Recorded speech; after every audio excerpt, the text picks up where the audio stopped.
Every part of the world has its own automotive superstrength. The Germans have the engineering, the Americans have the power, the French have the quirkiness, and the Italians, they got the style. Especially during the 1950s and 60s, Italian coach builders rose to popularity and the global car industry knew how to find them. If they weren't busy making designs for other companies or producing car bodies, they had fun with other creative exercises like putting a shoe on four wheels. That's right, welcome everyone to episode 86 of the Automotive History series. We're going to take a look at the golden age of rolling billboards created by Italian coach builders. First, a little introduction. The art of coach building is as old as the car, or even older if you take the name literally. Building coaches, the horse-drawn type. I already did a video on this before, but coach building for cars reached its peak during the 1920s and 30s, before the Second World War, as a way for the ultra-rich to express their taste of the finer things in life, by buying a bare chassis from a car maker and then send it to a coach builder to put a custom-made car body on top of it. After the Second World War, this process gradually declined as the car industry moved from body-on-frame cars to unibody construction, or monocoque.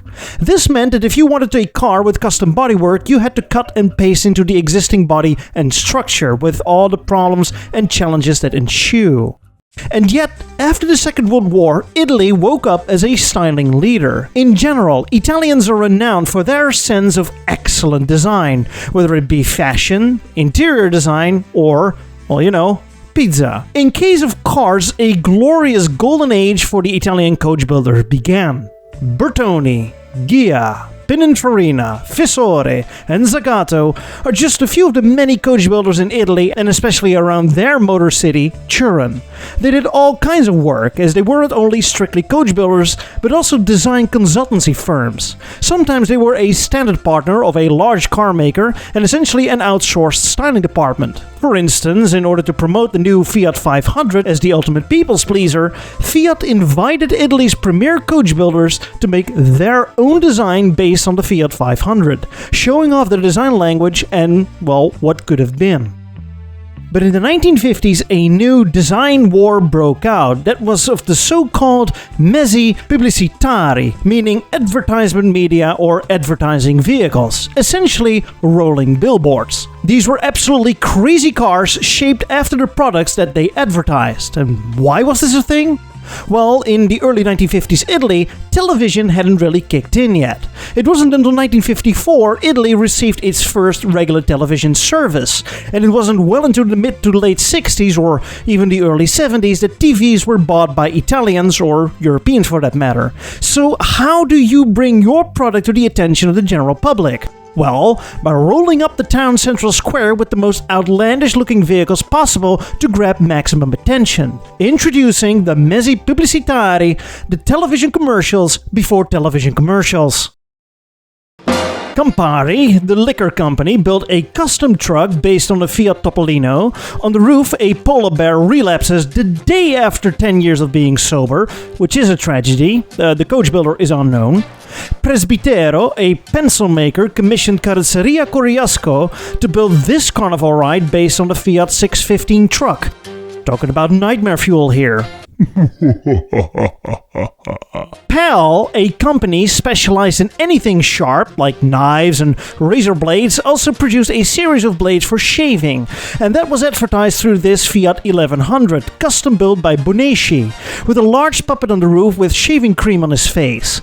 Notice how the car doesn't look anywhere near close like a regular production Fiat 1100, with an even completely custom front end that, by the looks of it, is a grille inspired by shaving blades. After all, what is pedestrian safety, right?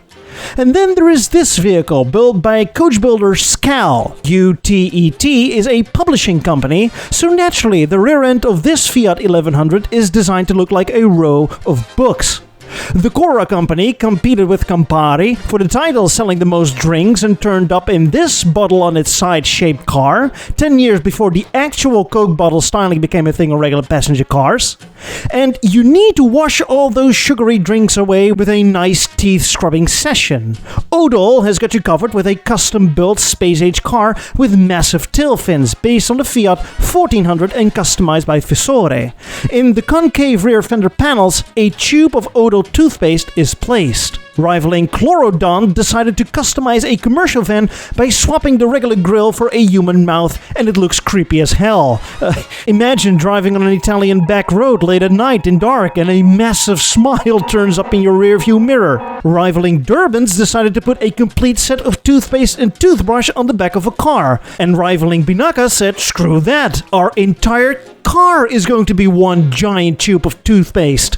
This one was also based on a Fiat 1400, although the coach builder is unknown. And arguably the craziest of them all is Ibano, the shoe polish company. Coach builder Fiesole created this futuristic long, low two-door coupe utility with a seal in the back balancing an Ibano ball on his nose. But that's nothing when you compare it to their rolling billboard for the next year, which was one giant shoe. A shoe car. These shoes are made for driving. We're reaching levels where you can't even identify this as a car anymore. Take that, BMW Z3.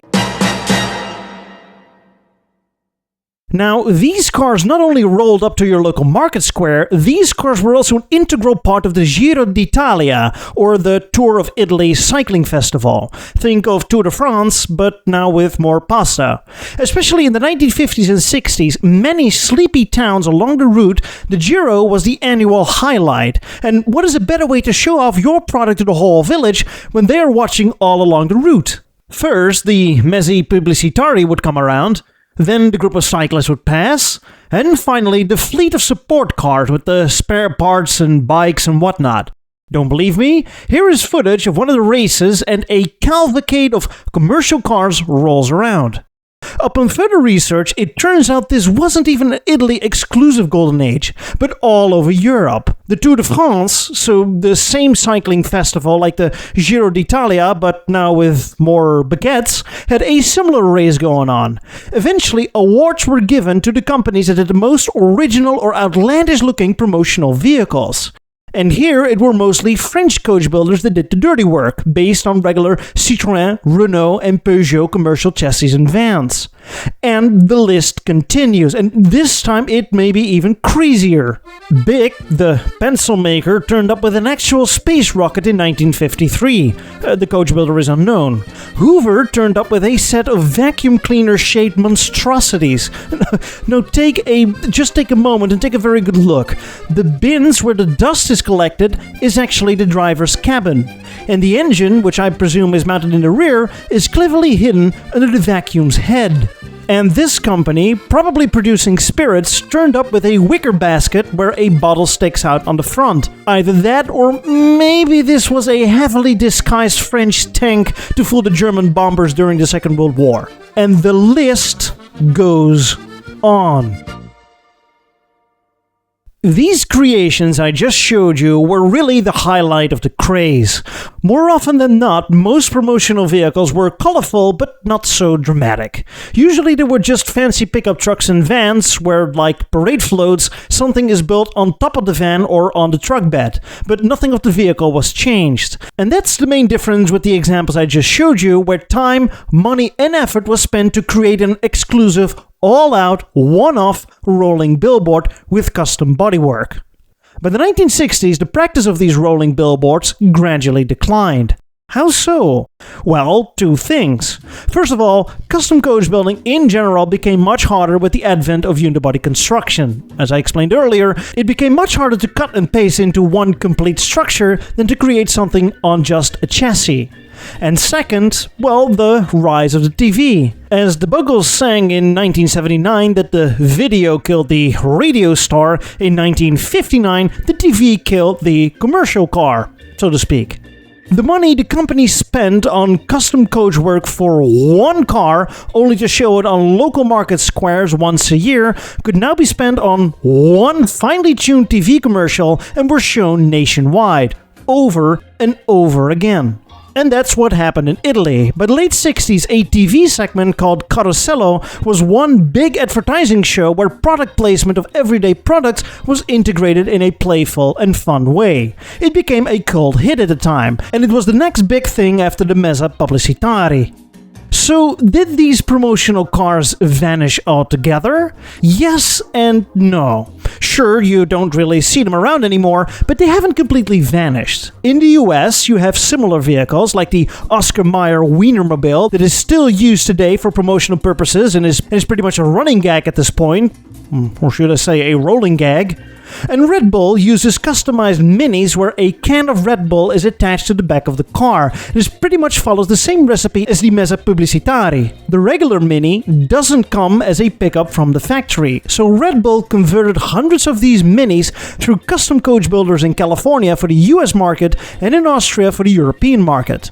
The truck bed is actually a refrigerator, keeping the drinks cool that are then given away for free at big events. And last but not least, with the rise of food trucks and food truck events in recent years, one way to stand out and show you care more about your truck than the appearance of your food is to customize your food truck. Some keep it simple and just buy an old van, and others go great lengths to customize them. I once had this sick fantasy to buy an old Airstream caravan, put two massive fake slices of toasted bread on the roof and call it the roller toaster, like a big rolling bread toaster, and sell grilled cheese sandwiches. But, you know, that's just me. Anyway, this concludes our little look in yet another craze, that of the rolling billboards and custom coach-built commercial cars by Italian coach builders. If you wish to know more about the art of coach building, click the video in the top left. If you wish to know more about a similar craze, that of the high-styled European buses and coaches, click the video in the bottom left.